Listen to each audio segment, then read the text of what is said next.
अथ कबीर कथा प्रारंभ। आज मैं संक्षिप्त रूप में कबीरदास जी के जीवन परिचय को आपके समक्ष रखूंगा। आशा करता हूं कि आप ध्यानपूर्वक सुनेंगे।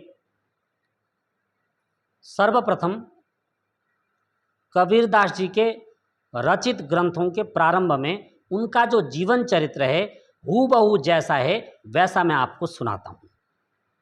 बाद में इस पर जो कुछ उचित टिप्पणी है वह मैं करूंगा। सज्जनों, संत कबीरदास का जन्म विक्रम संवत 1455 में ज्येष्ठ मास पूर्णिमा तिथि को हुआ। जन्म स्थान के बारे में लिखा है काशी के लहर तारा सरोवर में कमल पुष्प पर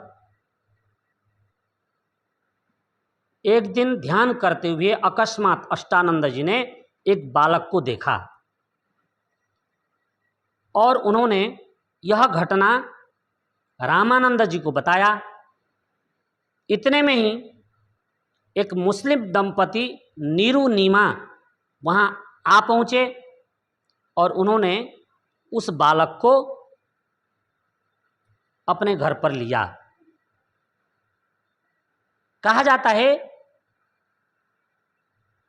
कि उन नीरू नीमा ने उस बालक को पाल पोष करके बड़ा किया, परंतु असली माँ बाप का पता नहीं कि माँ बाप कौन है, ये किसी को पता नहीं। इसलिए चूंकि जन्म के समय जब कमल पुष्प पर कबीरदास जी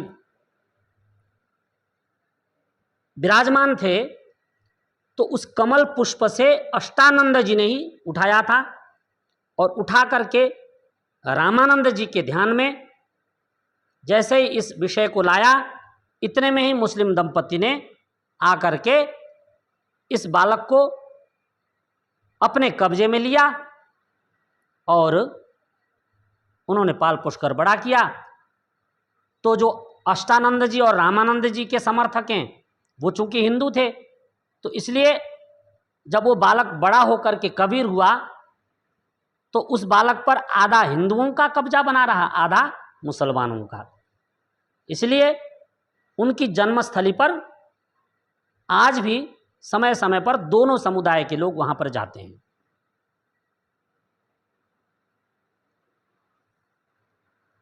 और उनके जीवन चरित्र में आगे लिखा है कि उनको बहुत प्रसिद्धि प्राप्त हुई और प्रसिद्धि होने पर सिकंदर बहुत नाराज हुआ। सिकंदर ने कबीर की परीक्षा लेने के लिए कबीर को धधकती हुई अग्नि में डाल दिया और पागल हाथी से कुचलवाया।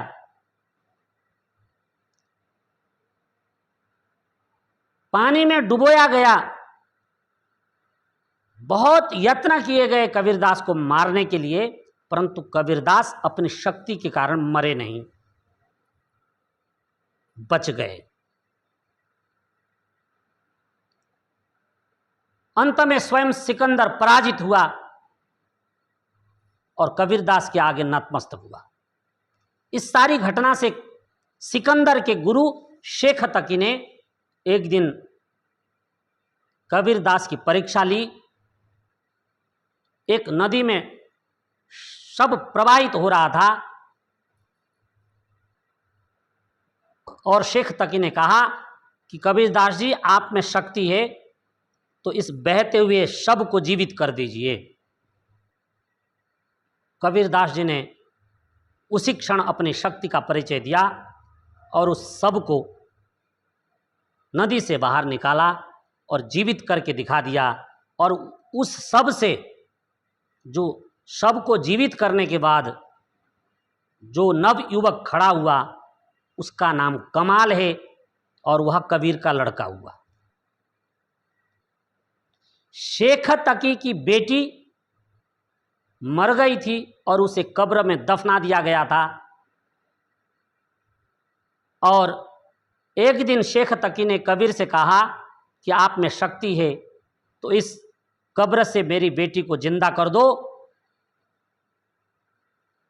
और कबीरदास जी ने कब्र से उस बेटी को निकाल करके जिंदा किया और वह बेटी कबीर की बेटी हो गई, उसका नाम कमाली हुआ। और वैसे तो कबीरदास जी विवाहित नहीं थे, परंतु उनकी प्रिय पत्नी लोई थी।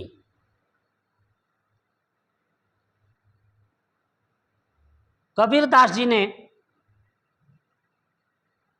अपने जीवन में 3 मुख्य ग्रंथ लिखे हैं, बीजक, ग्रंथावली और साखी ग्रंथ।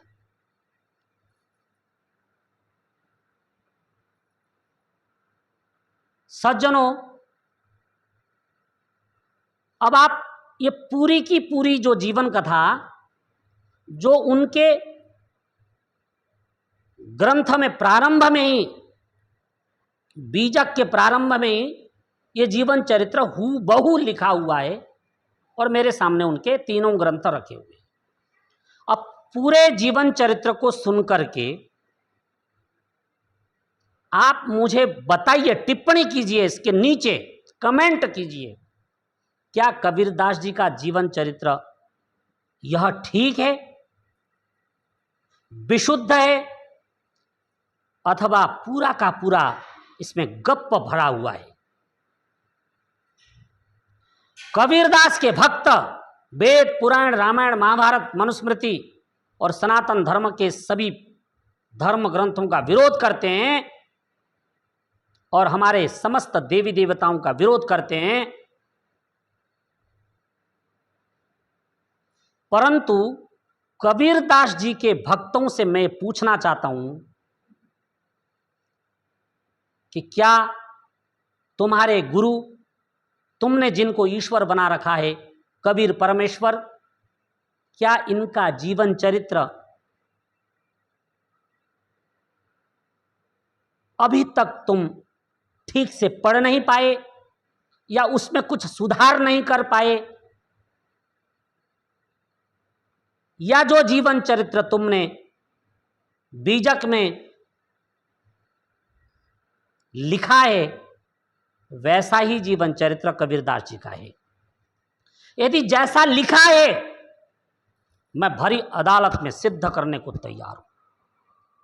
यदि जैसा लिखा है वैसा कबीरदास जी का जीवन है कि कमल के पुष्प से बिना माता के पैदा हुए, तो सृष्टि विरुद्ध है, नंबर 1 बात। दूसरी बात, यदि अष्टानंद जी ने देखा और रामानंद जी जो कि कबीरदास जी के मार्गदर्शक गुरु है, उन्होंने ही शिक्षा दीक्षा दी, और रामानंद जी ने जब कमल के पुष्प पर छोटे से बालक को देखा तो उस बालक को स्वयं अपने घर में रख करके शिक्षा दीक्षा क्यों नहीं दी? मुस्लिम दंपति नीरू-नीमा के हाथ में क्यों सौंपा? क्या कोई हिंदू नहीं था, क्या कोई सनातनी नहीं था जो कबीरदास जी को पाल सकता था, पढ़ा लिखा कर बड़ा कर सकता था? और जब मुस्लिम दंपति नीरू-नीमा ने उनको अपने घर पर रखा, तो क्या ऐसा तो नहीं है कि कबीरदास जी मुस्लिम परिवार के हों, नीरू-नीमा के हों, और उन्होंने पूरे के पूरे सनातन धर्म को ध्वस्त करने के लिए एक नया रूप दे करके अपने आप को समाज में स्थापित करने की कोशिश की और सारे के सारे सनातन धर्म का विरोध किया है? इस बात को जिन्होंने कबीरदास पर पीएचडी की है वे खुलकर इस बात पर बताएं, क्योंकि कबीरदास जी पर हजारों पीएचडियां हो चुकी हैं। मैंने पीएचडी नहीं की कबीरदास पर, ध्यान दीजिएगा, परंतु मैं ये कहना चाहता हूं कि कबीरदास जी के जीवन चरित्र को बिगाड़ा गया है, अथवा जैसा तुमने लिखा है कबीरपंथी जैसा सुनाते हैं वैसा ही कबीरदास का जीवन चरित्र है। ये तो आप लोग जब उनके जीवन चरित्र के ग्रंथ पढ़ लें और बीजक साखी ग्रंथ इन सब को पढ़ लें तो आपको पता लग जाएगा कि जो मैंने बोला वो सब उसमें लिखा हुआ है। बाकी मैंने जो आपको टिप्पणी दी, जो मेरे विचार रखे कबीरदास जी पर, इनसे आप कुछ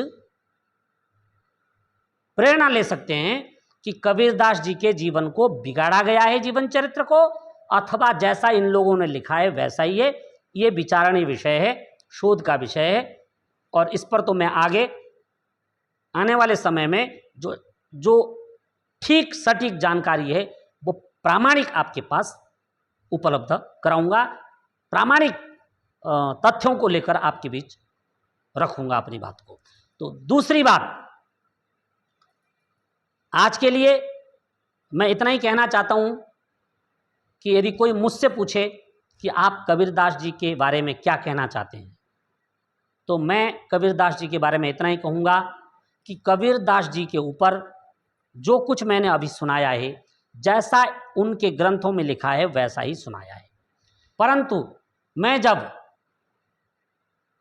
स्वतंत्र होकर के कबीरदास जी पर विचरण करता हूँ, कबीरदास जी के बारे में विचार करता हूँ, तो मैं ये कह सकता हूँ कि कबीरदास एक ईश्वर भक्त थे, एक सच्चे संत थे,